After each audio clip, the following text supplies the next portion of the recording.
สวัสดีค่ะพี่น้องค่ะวันนี้พัชชาจะพาพี่น้องมาทำกระทงอันนี้พัชชาตัดไว้เลยจากปีกล้วยเราจะตัดเป็นรูปทรงไหนก็ได้เป็นรูปทรงหัวใจได้หมดเลยพี่น้องค่ะพอดีเมื่อคืนนี้พัชชาแกงปีกล้วยเนาะค่ะแกงปีกล้วยกินหนาแล้ววันนี้เปลือกแดงๆเนี่ยพัชชาก็เลยเก็บไว้แต่เมื่อคืนนี้ก็ยังโบเหี่ยวนะคะก็เลยเก็บเปลือกแดงๆเพิ่นไว้เพราะว่าปีกล้วยเวลาเก่งเขาก็เอาแต่ทางขาวๆเพิ่นดีพระชาก็เลยบอกโอ้ยไปเฮ็ดกระทงให้พี่น้องเบิ่งมืออื่นมันจะงามบ่หนาพี่น้องจ้าเขาตัดเป็นรูปทรงแล้วแต่อยากตัดเป็นแบบหัวใจก็ได้เนาะแล้วแต่เฮาเด้ออันนี้พี่น้องคะมาเบิ่งวิธีการเฮ็ดนำกันเลยค่ะเขาก็จะเรียงปีกล้วยไปค่ะนี่จ้ะเรียงไปเลยสีเพิ่นกับบ่ได้เสมอกันปานใดเด้อพี่น้องเด้อเพราะว่ากะสีธรรมชาตินะจ้ะธรรมชาติก็จะไม่เสมอกันเท่าไหร่พัชชาก็จะพยายามเลือกเอาแดงๆก่อนเอาแดงๆไว้ชั้นหนึ่งก่อนพี่น้องคะส่วนใครสนใจสเต็ปเปอร์ปากกว้างกับพัชชาเนาะค่ะสั่งมาได้เลยค่ะพี่น้องคะสั่งมาได้เลยเด้อใครสนใจสเต็ปเปอร์ไปทำกระทงเอาอันนี้เป็นเปลือกเนาะเพิ่นอยากเหนียวแล้วเอาไว้ก่อนเพื่อบ่พอเพราะว่าหัวปีหัวเดียวได้พี่น้องที่พัชชามาเฮ็ดนี่หัวปีหัวเดียวขนาดกินไปเลยได้นี่กินข้างในแล้วก็เหลืออันนี้เพื่อนเนี่ยกีบแดดบงงามเขาแต่ไว้ซ้อนชั้นสองเด้อค่ะนี่คือกีบมีคนโต๊ะคนเตื้อยเขาจะเอากีบงามไว้ชั้นแรกเราจะบริเรียงที่กันหลายเด้อค่ะก็เรียงประมาณนี้เนาะ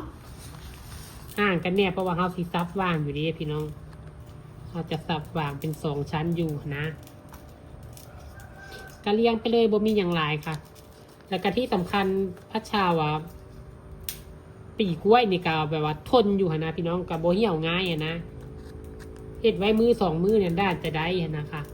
เพราะว่าอากาศก็เริ่มเย็นเลยเด้พี่น้องอากาศเริ่มเย็นนี่บางคนเข้าใจว่าเฮ็ดงานใบตองนี่จะดีแม่นค่ะพี่น้องค่ะเวลาเราเก็บแช่น้ำหรือมันอย่างนี้ดีแต่ว่ามันก็จะมีข้อเสียคือกันนะคะพี่น้องค่ะข้อเสียก็คือว่าลมถึกลมบ่ได้เลยถ้าถึกลมนี่ใบตองจะเหี่ยวเร็วมากเลยพี่น้องคะเหี่ยวเร็วกว่ายามฮ้อนอีกนะคะลมนี่สำคัญมากกับใบตองมันก็จะมีข้อดีข้อเสียแตกต่างกันไปเนาะค่ะนี่จ้ะก็เรียงไปเรื่อยๆเลยค่ะเรียงไปจนพร้อมฐานกระทงเลยใครว่าอยากใส่ตะปูคือพัชชากับใส่เป็นไม้จิ้มฟันก็ได้เด้อค่ะแต่พัชชาเอาสะดวกเจ้าของนะพี่น้องจ้าเอาสะดวกเจ้าของเนาะเพราะว่าลอยกระทงสมื้อนี้เนาะถ้าเกิดว่าอยู่ในกรุงเทพเนาะแถวภาคกลางลอยปุ๊บเขาเจ้าก็ตักขึ้นเลยได้พี่น้องไม่ได้คือบ้านนอกเขาคำว่าลอยน้ำของน้ำโขงนี่ก็คือว่าปล่อยไปเลยบุยไผ่ลงไปตักนะค่ะหรือว่าเขามีแนวกั้นในบ่คือไอ้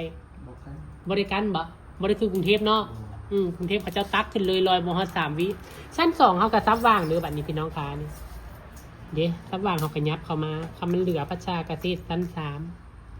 จักสีเหลือบ่เหลือเพราะว่ามีเท่านี้อีดีแล้วก็ปีกล้วยในพัชชาใช้เป็นปีกล้วยอันนั้นเด้อพี่น้องปีกล้วยน้ำว้าเด้อค่ะปีกล้วยน้ำว้านี่เพิ่นจะกาบหลายนะถ้าปีกล้วยจะมีสีเพิ่นอยากเล่อยากออกไปทางเล่พี่น้องคะแนะนำให้เอาปีกล้วยน้ำว้าเนาะจ้าพี่น้องตอนนี้พัชชากับดอกไม้เสร็จเรียบร้อยเจ้าค่ะพี่น้องคะเป็นยังไงสวยงามบอกค่ะกระทงปีกล้วยเนาะพี่น้องเนาะมีประโยชน์นี่เห็ดกระทงออกมาก็สวยงามพี่น้องคะดอกสีเหลืองนี่คือดอกทองอุไรนะคะวิธีประดับดอกทองอุไรพัชชาเอาเรียงตามด้านข้างค่ะเรียงจนรอบแบบนี้ค่ะพี่น้องคะใช้ตะปูเสียบนะคะก็สวยไปอีกแบบเนาะพี่น้องเนาะวัสดุอุปกรณ์ที่เราหาได้ตามเงื่อนตามซ่านถ้าสมมติว่าผู้ใดบ่มีใบตองกล้วยนะไปซื้อปีกล้วยในตลาด10 บาท5 บาท10 บาทแล้วก็ไม่เฮ็ดได้เลยพี่น้องจ๋าสวยงามบ่แพ้ไผ่พร้อมจ้ะเนาะตอนนี้เสียงครอบนี่แฟนพัชชากำลังเกี่ยนนั่นต้นสนูเอาไม่เบิ่งเนี่ยต้นสนูพี่น้องค่ะเพิ่นกำลังเซตฐานกระทงส่งให้ลูกค้านี่จ้ะเกี่ยนแล้วก็จะไปติดเป็นฐานกระทงเป็นวงกลมพอดีมีลูกค้าสั่งมาแต่สนูพัชชามีบ่หลายนะสนูหางไก่ตัวนี้นะมันจะเป็นคือกันกับโฟมเลยพี่น้องค่ะนิ่มคือโฟมลักษณะคือโฟมเบิดทุกอย่างค่ะพี่น้องค่ะเสียบตะปูเข้าได้เป็นอย่างเข้าได้เบิดเนาะพัชชาไม่เฮ็ดฐานกระทงให้ลูกค้าแล้วก็เฮ็ดกระทงให้ลูกค้าแต่ก็มีบ่หลายเดี๋ยวพี่น้องจ้าหลายคนกระโทรเข้ามาสั่งเข้ามาอยู่แต่ว่ามันมีบ่ดวงบ่หลายนะพี่น้องคือโฟมเลยค่ะลักษณะทุกอย่างเลย เนาะอันเบิ่งแล้วชื่นชอบในผลงานก็ฝากกดแชร์ประจานเด้อสำหรับคลิปนี้สิได้ขอตัวอำลาพาจากไปก่อนจ้ะพบพอกันคลิปหน้าจ้าไปแล้วจ้ะสวัสดีค่ะ